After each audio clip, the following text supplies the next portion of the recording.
The evening started like one of those scenes in a rom-com right before the heartbreak hits. You know the type. Warm lights, soft jazz playing in the background, a reservation under a name the maitre d' couldn't pronounce, and a husband way too proud of remembering the date. That husband was me. James Holloway. 36, clean-shaven, not too shabby in a suit. I'd even worn the cologne she liked, the one she said made me smell like a rich lumberjack. Her words, not mine. I arrived 5 minutes early. Rookie mistake, but I was excited. 14 years of marriage, 2 kids who hadn't burned the house down yet, and a wife who still looked like trouble in high heels. That night, I thought I was walking into an anniversary dinner. Turns out, I was walking into a slow, silent ambush. She was late. Not fashionably late, curiously late. 20 minutes in, I was nursing my second glass of Merlot, rearranging silverware like I was trying to decode Morse code from the bread knife. The waiter came by again. "Still waiting, sir?" "Yeah," I said, forcing a smile.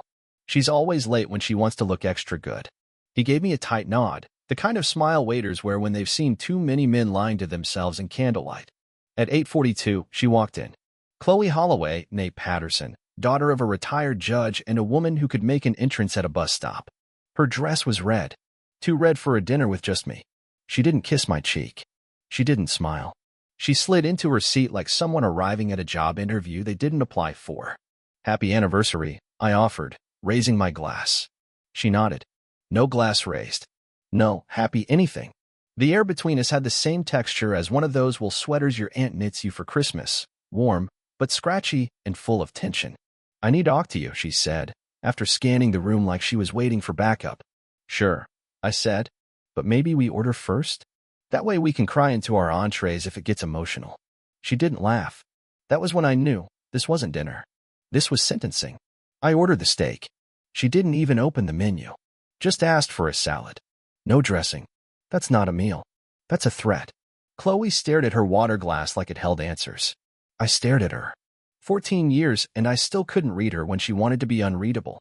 "I've been doing a lot of thinking," she said finally. Oh, that phrase, "a lot of thinking," is marriage code for, "Please brace yourself, emotional demolition in progress." "About us?" I asked. She nodded, slowly, like she was weighing every ounce of her next sentence. "I don't know if I'm happy anymore. Now, let me tell you something about being a husband. You can forget a birthday, burn dinner, or buy the wrong almond milk. But when your wife says she's not happy, your brain starts flipping through every year like it's a security feed at a casino." I blinked. "Not happy how?" She looked at me then, really looked, and something in her eyes was already gone. "Moved out. Evicted. It's like I'm performing the role of someone who used to be in love." Ouch. And I don't know when it changed, but I know it has. I looked down at my steak. It was cooked perfectly. Medium rare, just like I liked it. But suddenly, I wasn't hungry. "So what are you saying?" I asked. "Is this the beginning of an end, or just a really awkward middle?" Her lips parted like she was about to say something decisive. But before she could, her phone buzzed on the table. She grabbed it instinctively, glanced down, and smiled. She smiled. Not at me. Not at a joke. Not at a memory. But at a text message. And that smile? That tiny, reflexive twitch of the lips?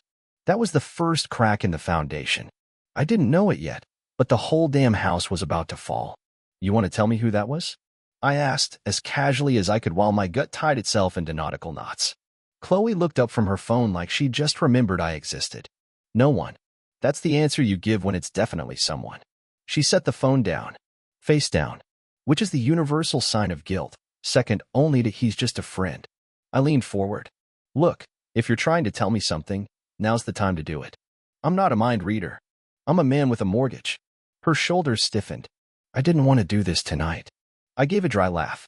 "You picked a 5-star restaurant and wore your divorce me gently dress.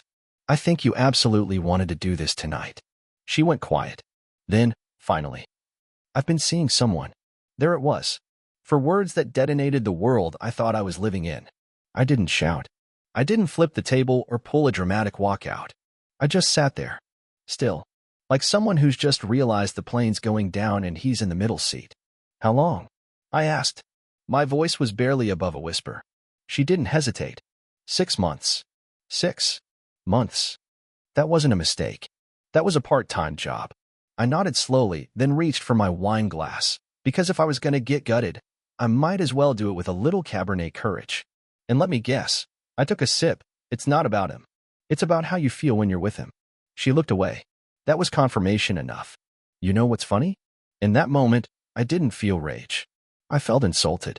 Like I'd been cut out of the movie halfway through and replaced by an understudy. I'm sorry, she said, her voice suddenly small. I didn't mean for this to happen. And that's when I gave her a look. The kind of look that says, no one ever means to drive into a wall, but they still grab the keys. I set my glass down. Does he know you're married? She hesitated. He's married too. Of course he is. I should have seen it coming. People don't fall into affairs. They climb into them, rung by rung, excuse by excuse. So I sat there, my steak going cold, my wife growing colder, and every lie we'd ever called a compromise replaying like a greatest hits album in my head. And in that moment, I made a promise to myself. This story wasn't going to end with me looking like the fool. After Chloe's confession, we finished dinner in silence. I know, why stay? Why not flip the table, curse the moon, and leave her with the check? Because sometimes you don't leave the crime scene. You study it.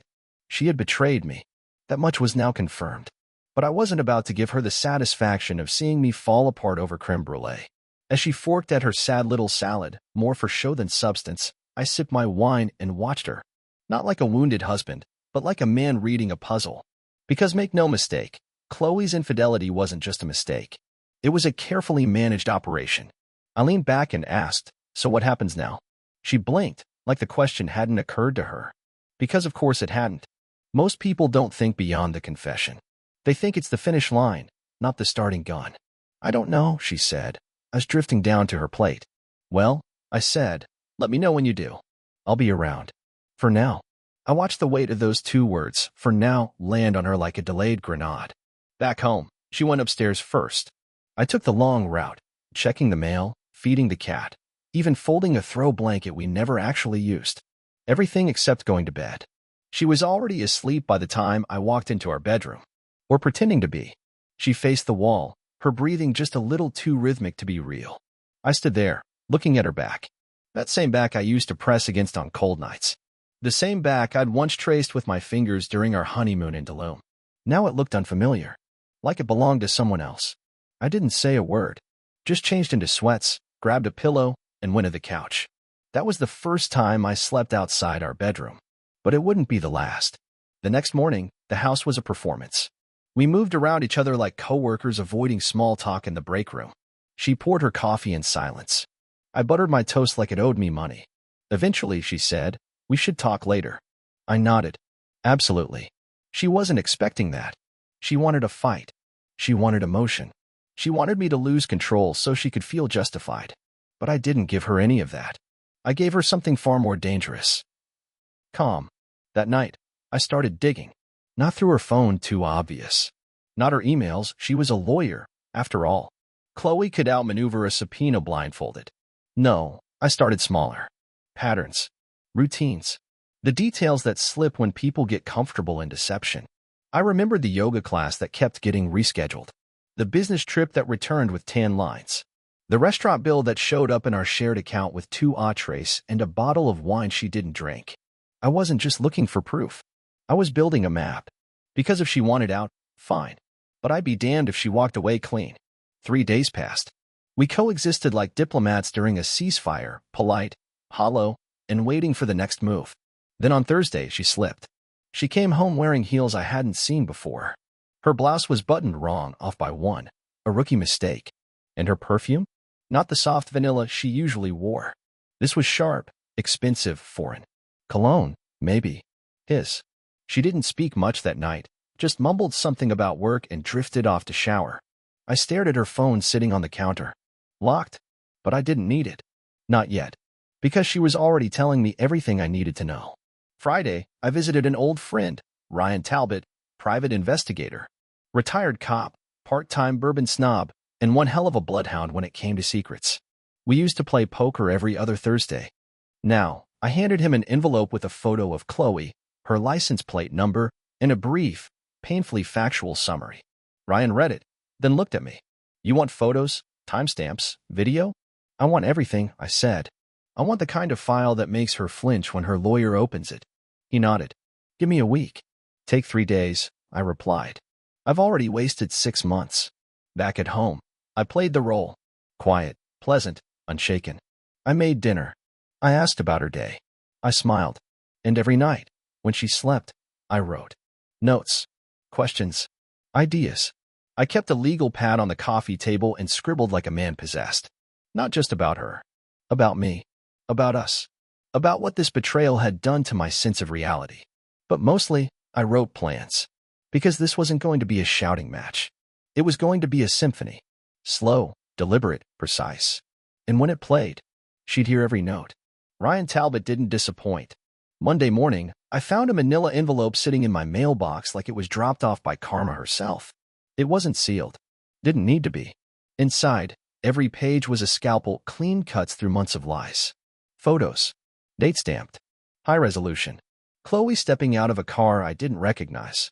Chloe walking into a boutique hotel with a man who looked like he hadn't been home since 2007. Salt and pepper beard, blazer with a scarf, and spring. One picture showed her laughing, hand on his chest, just outside the elevator. Another, them checking in under the names Mr. and Mrs. Holloway. Cute. I flipped through pages the way people flip through memories. Except this wasn't a scrapbook. It was a timeline of betrayal. Tuesday dinners. Thursday meetings. 2 weekends out of town that were supposedly solo spa retreats. Ryan had included a sticky note. Let me know if you want more. He's a repeat offender. You're not the only Mr. Holloway in town. That part hit like a final twist in a movie you didn't want to be in.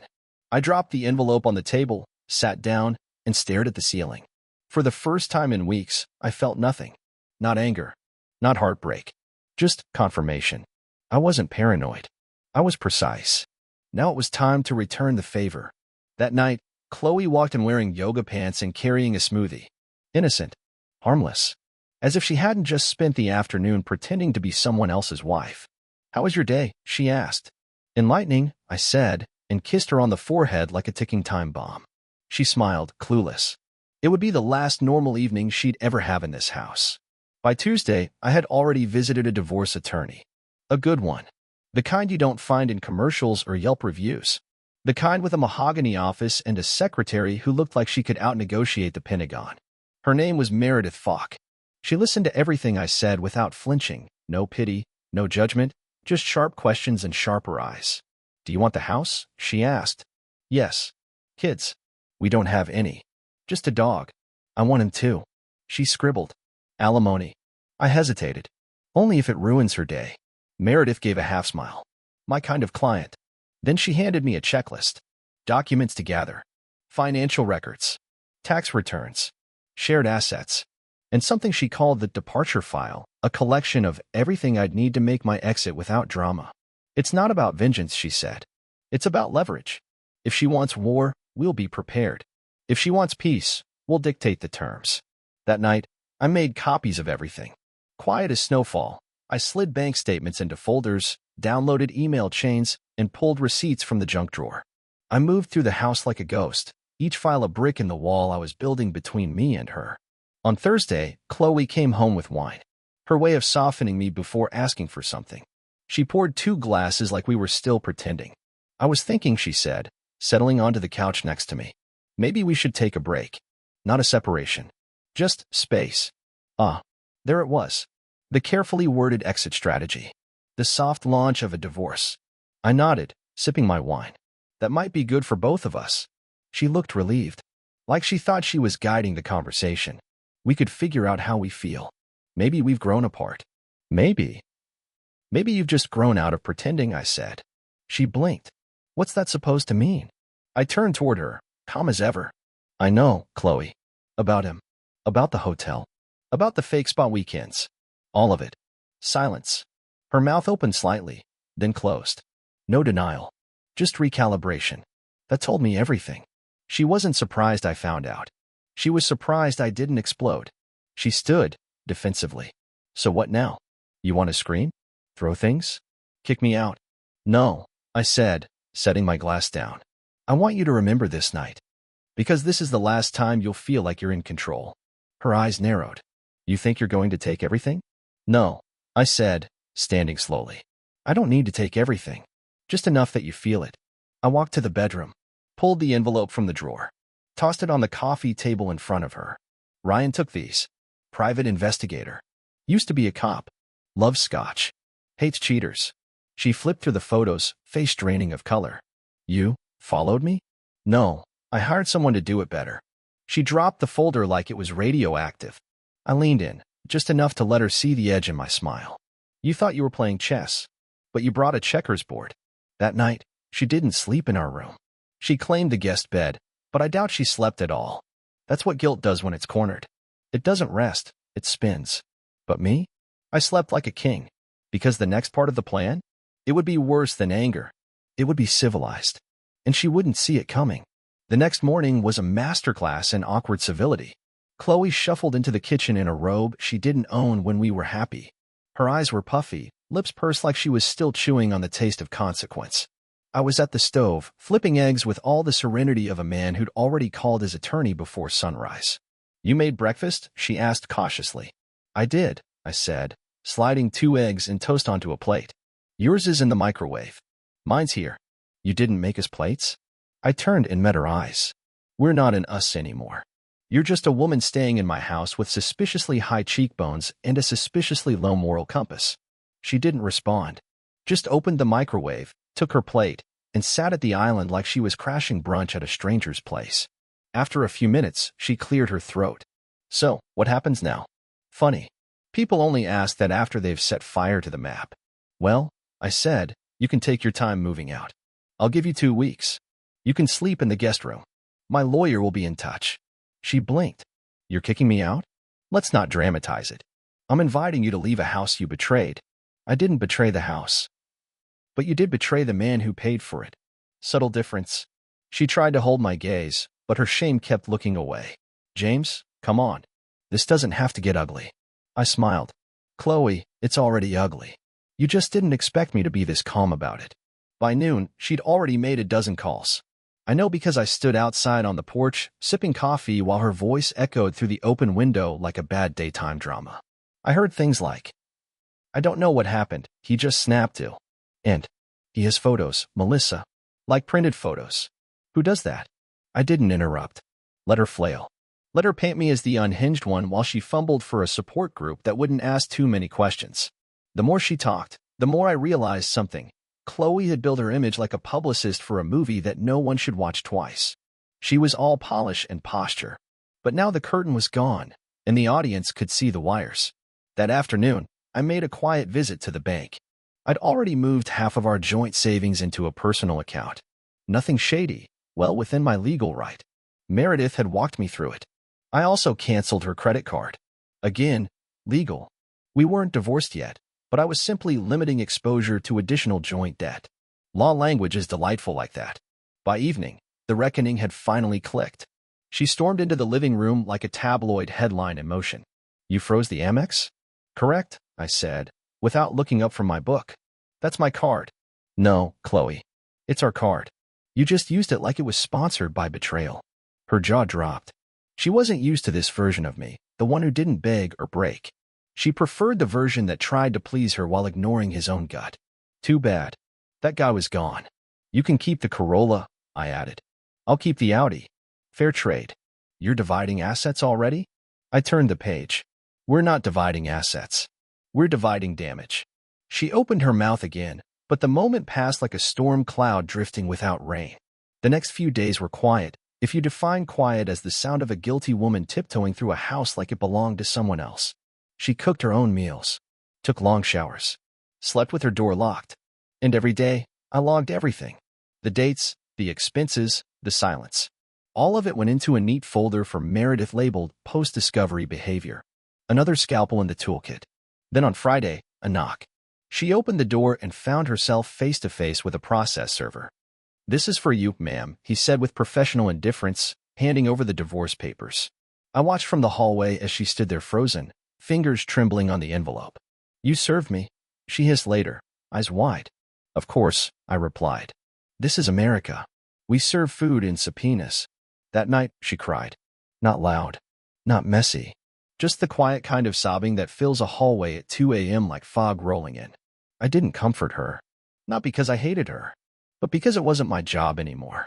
My job now? Make sure she never forgets what loyalty looks like, especially after she traded it for excitement.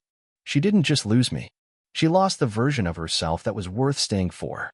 By the following week, Chloe had started to break routine. Her 6 a.m. jog stopped. Her coffee mug, once world's best wife, was buried in the dishwasher like a shameful relic. And she took calls in the bathroom now, her voice muffled behind the cheap hollow core door I never got around to replacing. Every day, I logged it. Not to obsess. To prepare. See, when a storm's coming, you don't shout at the sky, you sandbag the foundation and make sure the roof's bolted down. Her lawyer, presumably a yoga-loving wine mom from the way Chloe kept name-dropping Cassidy over speakerphone, had advised her to keep things amicable. A word that sounded a lot like damage control to me. But Cassidy didn't know that I had already checked the exit routes and laid traps at everyone. I met with Meredith again, this time in a quieter tone. I don't want a war, I said. I want a withdrawal. She leaned back, nodded. Chloe's playing the public game. She'll want to paint this as mutual. Clean. She can have clean, I said, but not painless. So we outlined the terms. I would keep the house. Not out of attachment. Just out of principle. She would keep her car, her gym membership, and the contents of her walk-in closet, roughly valued at the GDP of a small country. No alimony. She made more than enough at her job, especially now that she wasn't wasting her vacation days on fake girls' trips. I wanted Winston, our dog. That last one? That was strategic. Chloe never walked him, never fed him, but she liked to post him on Instagram whenever she needed the illusion of being nurturing. Taking Winston wouldn't just hurt her image. It would sting where it counted, right in the curated corner of her conscience. Meredith made a note and smiled. You're good at this. I've had a hell of a coach, I said, tipping my head toward the manila folder labeled Chloe's Double Life. That weekend, I hosted a barbecue. Not out of spite. Just to remind myself what it felt like to live in a house without tension so thick it stuck to your teeth. Close friends. A few neighbors. Even my brother showed up, bringing ribs and unsolicited opinions. Chloe watched from the upstairs window. I caught her reflection once, arms folded, mouth tight, wineglass in hand. She didn't come down. Not because she wasn't invited, but because her world had shrunk to the size of that guest room and the lies she whispered into her phone. And that's the thing about liars. They never expect the truth to get loud. On Monday, she broke. I want to talk, she said, stepping into the kitchen like it was enemy territory. I sipped my coffee. About. She hesitated. Us. The divorce. It's just, this doesn't feel like you. I raised an eyebrow. You mean calm? Composed? Strategic? No. Cold. I offered warm, I said evenly. You went with someone else's room service. Her face flushed. I didn't expect you to. To what? Grow a backbone? Stop being predictable? She bit her lip. I didn't mean it like that. But you did mean it, Chloe. That's what makes it worse. She stood there, shoulders sinking like someone trying to find the lifeboats long after the ship had slipped beneath the waves. Then, quieter, do you think we were ever real? I looked at her for a long moment. Not with anger. Just clarity. I think I was, I said. And I think you liked the way that felt, until it wasn't enough for you anymore. She looked like she might cry again. I didn't flinch. I'll be moving out soon, she said softly. Take your time, I replied. But not too much. Winston's getting used to the quiet. The next morning, I did one final thing. I printed one of Ryan's photos. Just one. Not the kiss. Not the hotel. Just Chloe and Scarf Guy walking together, arms touching, heads tilted in a laugh they didn't earn. I placed it in a frame. Then I put it in the box labeled office. It was going with me when I returned to work. Not for revenge. For perspective. Every time I glanced at it, I'd remember, betrayal isn't always loud. Sometimes it whispers. Sometimes it wears perfume and says it just needs space. But no matter how it dresses, it never walks away without a limp. Chloe moved out on a Wednesday. No fanfare. No big scene. Just cardboard boxes, a rental van, and a silence thick enough to spread on toast. She didn't ask for help. I didn't offer. I watched her carry out her last box, labeled miscellaneous, and wondered if she ever realized she'd become just that miscellaneous. A side note in the life of a man who once revolved around her. As she turned back for one last glance, I caught her eyes. There wasn't rage in them, just fatigue, like she knew she'd bet on the wrong future. I'll have Cassidy send over the last edits on the settlement, she said. I nodded. You'll find them agreeable. She looked like she wanted to say something more. But in the end, she didn't. Just a nod. And then the door closed. And for the first time in months, I breathed like it mattered again. A week after Chloe left, Ryan called me.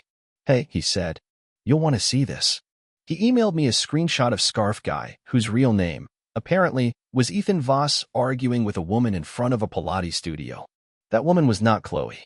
Turns out, Chloe's soulmate had a rotation longer than a baseball team's bullpen.